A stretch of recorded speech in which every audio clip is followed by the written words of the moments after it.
Right, good afternoon, ladies and gentlemen. So, today we're going to look at an interesting book by a lady called Ruth Dzidzor Serwunoo. She has written this book and called it Confessions of a Christian Sister on Love and Money. Ruthie is a young lady who is a graduate of the University of Ghana, graduate in psychology, and she is a blogger and she does public speaking as well. This book is about, I think it's about 95 pages. I was about to say 100, 95 pages. And she, in the first part, starts the book telling her own personal experience with her own emotional journey with, I believe, 2 or 3 men. In the first chapter of the book, the third actual page of the book, she goes straight to the point and starts with a line that says, "The pain is still here." This is her personal pain. Her personal pain, which was created from her attachment to someone who was not attached to her. From her, so it's a perception thing. Her perception was that this young man loved her, and she was waiting for him to say something about it. Her perception was that this relationship was going towards romantic, was going towards marriage, but that was not the reality of the situation. She gives us a quote here that says, "Never waste your feelings on people who don't value you." That was the problem on the part of the man. He was not respectful enough to tell this young lady, "This is not what I'm thinking. I think we are not romantically involved. We need to stop thinking we are." But he didn't do that. So she goes on to tell the story of how she, kept on and on in her mind, daydreaming about her attachment to this gentleman until it became a serious emotional burden for her. Then she goes on to talk about how she pulled out of this emotional burden and the lessons she learned thereby. One of them is with respect to prayer. She talks about prayer as a therapy. Let me read what it says here in page 21.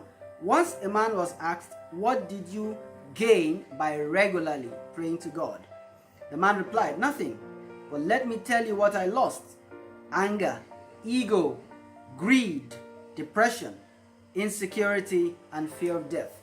So sometimes the answer to a prayer is not gaining but losing, which ultimately is the gain. So here she was able to lose that sense of depression, that loss of her self-worth, by going to God in prayer, and God was able to heal her over a period of time. She outlines what she calls 9 steps to let go of love in page 37. The first one says, why should it end? Do you really know why your relationship should end? This calls each and every young person to analyze the romantic relationships they find themselves in and ask the question, where is this going? Why doesn't it feel right? What is this all about? And be able to know at what point it is wise to say, no, this doesn't make any sense, let's end it. Point 9 says, end the relationship. There are 8 other very powerful points which I'll allow you to read on your own as you get your copy of the book. So she concludes her story she tells the second story in, I believe, chapter 2, where she also again falls into the same or a similar mistake.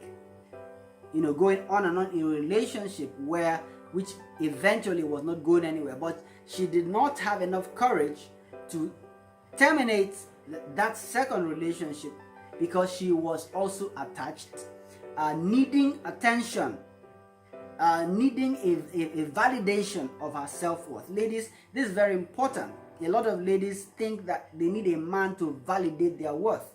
They need a man to tell them how good they are.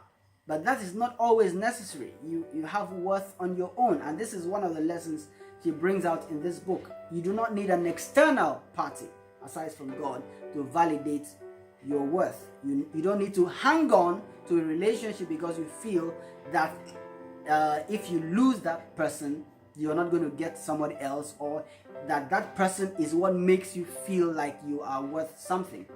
That's bad news. In the second part of the book, she goes on to talk a lot about money. She starts again with her own story.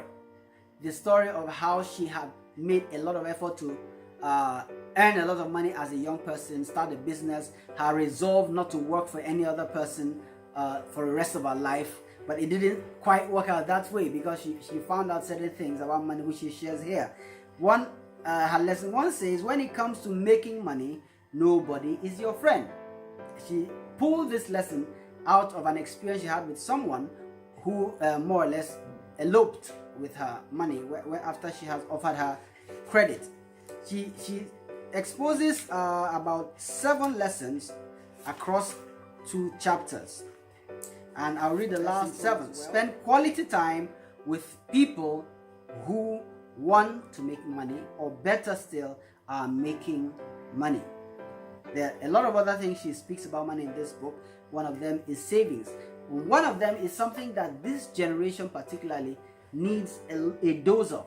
That is the fact that we are so concerned about financial freedom that we fail to enjoy relationships and friendships and our lives today. Don't be driven by money. That's the bottom line of it. So this is an incredible book, Confessions of a Christian Sister on Love and Money, with excellent quality printing and good content. Do get a copy for yourself. My name is Kenneth Igiri, and thank you for spending time with me today.